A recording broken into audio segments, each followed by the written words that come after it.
Hi all, ನಮಸ್ಕಾರ.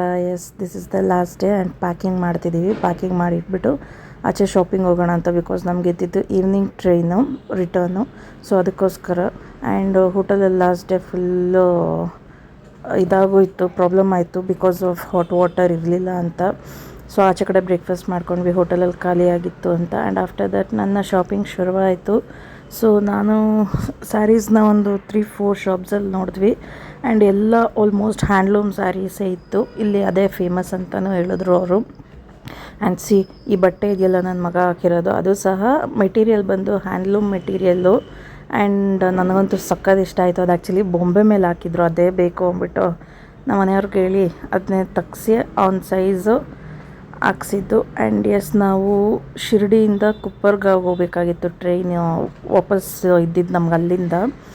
So ನಾವು 1 hour before 2 hours before room ಬಿಟ್ವಿ. ಸೊ ಅಲ್ಲಿಂದ ಅಲ್ಲಿಗೆ 1 ಅವರ್ ಜರ್ನಿ ಅಂತ. ಅದು ನೋಡಿದ್ರೆ ಟ್ರೈನ್ ಇನ್ನೂ half an hour late.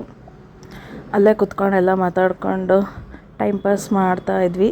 And after that train ಬಂತು, ಹತ್ತಿದ್ವಿ. ಆ್ಯಂಡ್ ಟ್ರೈನಲ್ಲಿ ಮಲಗಿದ್ದು ಮಾತ್ರ ನೆನಪಿದೆ. ಬೆಳಗ್ಗೆ ಆಗೋ ತನಕ ಎಚ್ಚರನೇ ಇಲ್ಲ, ಬಿಕಾಸ್ ಅಷ್ಟು ಒಂಥರ ಟಯರ್ಡ್ ಆಗಿತ್ತು ಎಲ್ಲ ಕಡೆ ಓಡಾಡಿ. ಆ್ಯಂಡ್ ಆಫ್ಟರ್ ದಟ್ ಮನೆಗೆ ಯಾವಾಗ ಹೋಗ್ತೀವೋ ಅಂತ ಕಾಯ್ತಿದ್ದೀವಿ. ಬಿಕಾಸ್ ನಾವೆಲ್ಲೇ ಹೋದರೂ ಎಷ್ಟೇ ದಿನ ಇದ್ದರೂ ವಾಪಸ್ ಮನೆಗೆ ಹೋಗೋ ಖುಷಿನೇ ಬೇರೆ, ಯಾವುದ್ರಲ್ಲೂ ಸಿಗಲ್ಲ ಅದು.